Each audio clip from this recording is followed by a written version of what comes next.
नमस्कार दोस्तों, स्वागत है आपका आज के मुख्य समाचारों की वीडियो में। जी हां दोस्तों, यहां पर आपको देखने को मिलेगी सुबह से लेकर शाम तक की सारी के सारी बड़ी खबरें मुख्य समाचार ब्रेकिंग न्यूज अपडेट के रूप में। तो दोस्तों, आपसे रिक्वेस्ट है इस वीडियो को ज़्यादा से ज़्यादा लाइक और शेयर करें।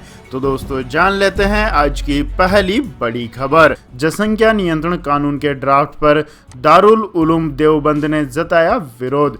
कही बड़ी बात। जी हां दोस्तों, जनसंख्या नियंत्रण के लिए यूपी में लाए जा रहे प्रस्तावित कानून पर अब सहारनपुर का दारुल उलूम देवबंद खुलकर सामने आ गया है। दारुल उलूम ने इस पहल को मानवाधिकारों के खिलाफ बताते हुए रोक लगाने की मांग की है।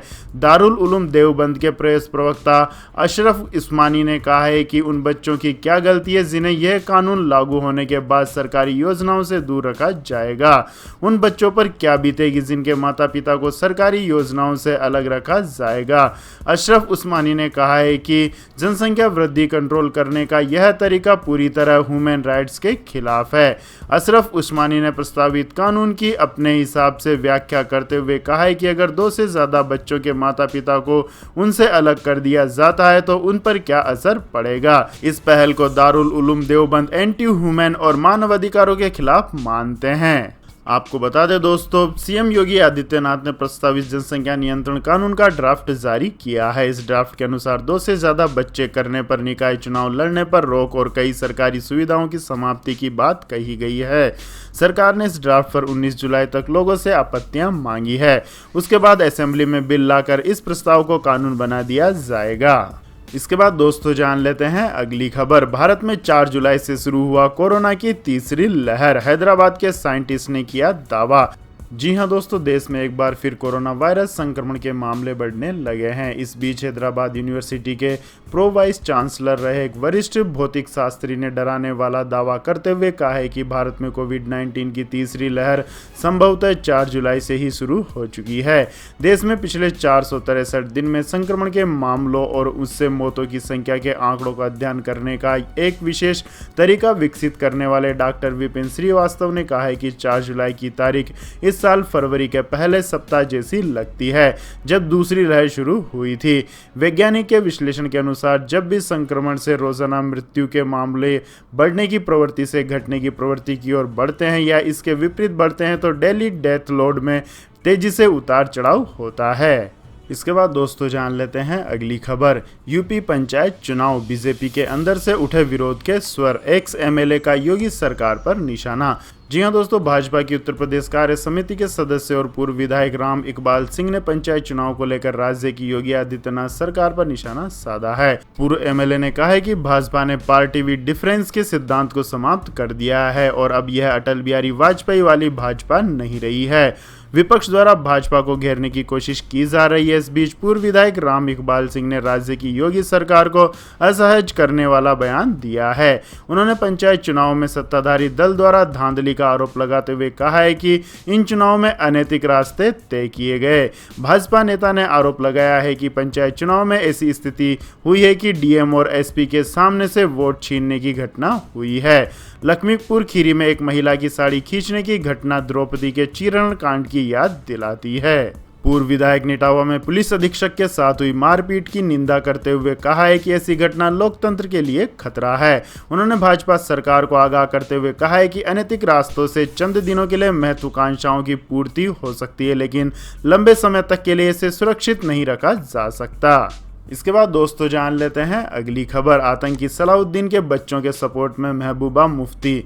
बोली पिता की सजा बच्चों को क्यों। जी हां दोस्तों, महबूबा मुफ्ती ने एक बार फिर 370 और 35A की बहाली का राग अलापा है।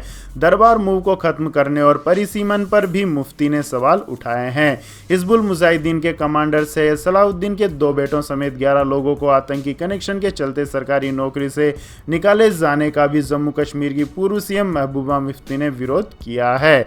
महबूबा मुफ्ती ने कहा है कि मैं किसी का समर्थन नहीं करती हूं, लेकिन आप पिता के कर्मों के लिए उनके बच्चों को जिम्मेदार नहीं ठहरा सकते जब तक कि आपके पास कोई सबूत ना हो। सरकार ने सिर्फ इन 11 लोगों को ही नहीं हटाया है बल्कि इस साल 20 से 25 लोगों को नौकरी से बाहर किया है। इससे पहले रविवार को महबूबा मुफ्ती ने एक ट्वीट किया था जिसे लेकर विवाद छिड़ गया था। उसी पर सफाई देते हुए ही महबूबा मुफ्ती ने यह बात कही है। इसके बाद दोस्तों जान लेते हैं अगली खबर। यूपी इलेक्शन 2022 एक्शन में प्रियंका गांधी। यूपी कांग्रेस के वरिष्ठ नेताओं के साथ तैयारियों और रणनीति पर की चर्चा। जी हां दोस्तों, कांग्रेस महासचिव प्रियंका गांधी ने सोमवार को उत्तर प्रदेश से जुड़ी पार्टियों के वरिष्ठ नेताओं के साथ बैठक की, जिसमें आगामी विधानसभा चुनाव की तैयारियों और रणनीति को लेकर चर्चा की गई। आपको बता दें कि उत्तर प्रदेश में अगले साल विधानसभा चुनाव होने हैं।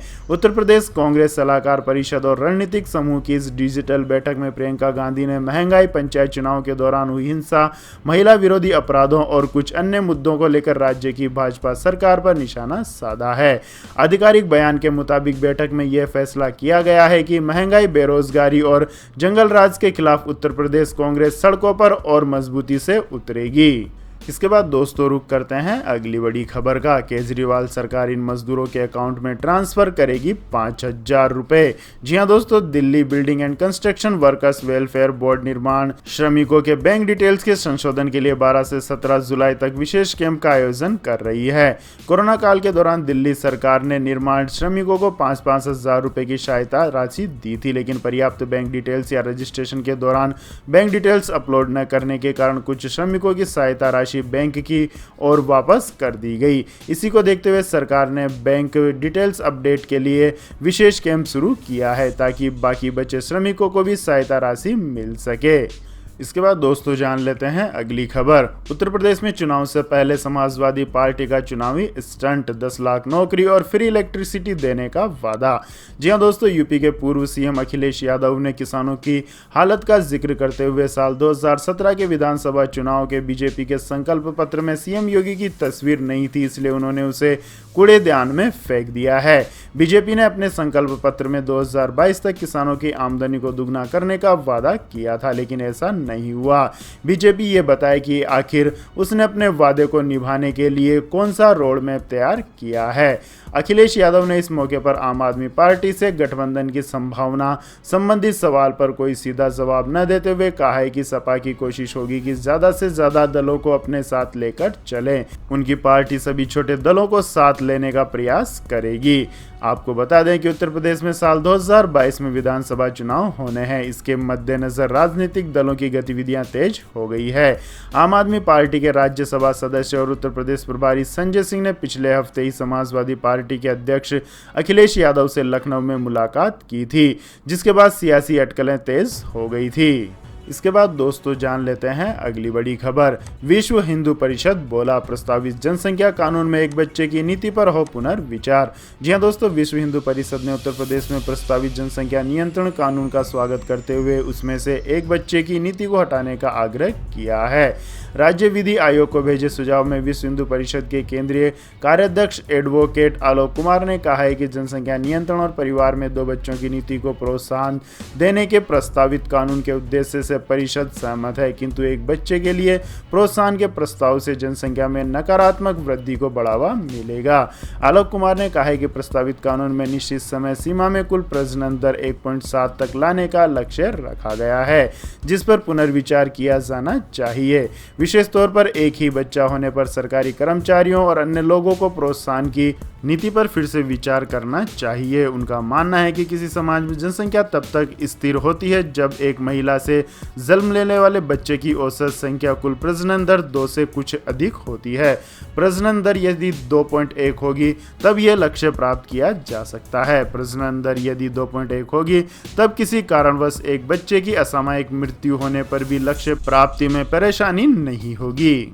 इसके बाद दोस्तों जान लेते हैं अगली बड़ी खबर। लेकिन दोस्तों अगली खबर जानने से पहले आप लोगों से गुजारिश है कि इस वीडियो में दिखाई गई खबरें अगर आपको पसंद आई हो तो इस वीडियो को लाइक करें, शेयर करें और हमारे चैनल को सब्सक्राइब करें। तो दोस्तों जान लेते हैं अगली बड़ी खबर।